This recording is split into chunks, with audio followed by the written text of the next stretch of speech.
ഗണപതായ നമഃ. അവിഘ്നമസ്തു. ഓം നമോ ഭഗവതേ വാസുദേവായ. ശ്രീമദ് ഭാഗവതത്തിലെ അടുത്ത വരികളാണ് കേട്ടോ.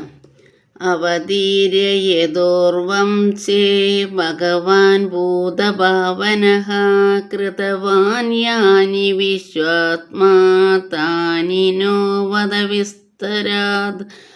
അവതീര്യയേതോർവം ചേ ഭഗവാൻ ഭൂതഭാവന കൃതവാൻ യാനി വിശ്വാത്മാ താനി നോ വദ വിസ്തരാത്. അതായത് സകല ചരാചരങ്ങളിലും ചൈതന്യരൂപേണ വിളങ്കയാൽ നോക്കുന്ന ദിക്കിലൊക്കെ സുസ്പഷ്ടം പ്രകാശിച്ചു കൊണ്ടിരിക്കുന്ന ഭഗവാൻ യദുവംശത്തിൽ അവതരിച്ച ശേഷം അവതാര പ്രയോജനത്തെ നിർവഹിക്കാൻ വേണ്ടി ദുഷ്ടനിഗ്രഹവും അതേപോലെ തന്നെ ശിഷ്ടപരിപാലനവും മുതലായവ ഏതേതു കർമ്മങ്ങൾ ചെയ്തിരിക്കുന്നുവോ അവയെല്ലാം വിസ്തരിച്ച് ഞങ്ങളെ കേൾപ്പിക്കണം.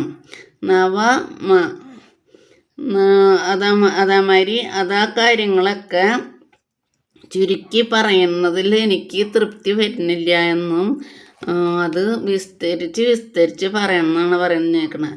അതേപോലെ ദുഷ്ടന്മാരെ നിഗ്രഹിക്കുകയും അതിൽ നല്ലവരായ ആൾക്കാരെയും ഭഗവാൻ സംരക്ഷിച്ച കാര്യങ്ങളെല്ലാം വിസ്തരിച്ച് പറയണം. അല്ലാണ്ട് പെട്ടെന്ന് അങ്ങോട്ട് പറഞ്ഞ് അവസാനിപ്പിക്കുന്നത് എനിക്ക് താല്പര്യമില്ല എന്നാണ് രാജാവ് സുഖമഹർഷിയോട് പറയണത്. എല്ലാവരും സബ്സ്ക്രൈബ് ചെയ്യാൻ. ഞാൻ അനിത ശങ്കരനാരായണൻ. ആദ്യമായിട്ടാണ് അതൊക്കെ വായിക്കുന്നത്. വായിക്കുമ്പോൾ എല്ലാവരും പ്രോത്സാഹിപ്പിക്കുക, അതൊക്കെ വേണ്ടത്. എനിക്ക് ഇത് ആദ്യമായിട്ട് ഈ ബുക്ക് കുറേ കാലങ്ങളായി ഇവിടെ കിടക്കണു. പക്ഷെ ഞാൻ ഇത് ശ്രദ്ധിച്ചിട്ടില്ല. എപ്പോഴും വരും വന്നിട്ട് എന്നോട് പറയും ഇത് നോക്ക്, ഇത് വായിക്ക്.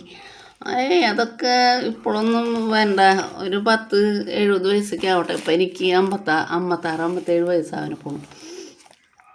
അപ്പോൾ ഇത് വരും നോക്കിയിട്ട് ഇപ്പോൾ ഓരോ ബുക്കുകളെടുത്ത് നോക്കുമ്പോൾ അതിൽ എന്തൊക്കെയാണ് അർത്ഥങ്ങൾ എന്നുള്ളത് ഇപ്പോഴാണ് മനസ്സിലാവണത്. നിങ്ങൾ എല്ലാവരും സബ്സ്ക്രൈബ് ചെയ്യുക, ഷെയർ ചെയ്യുക.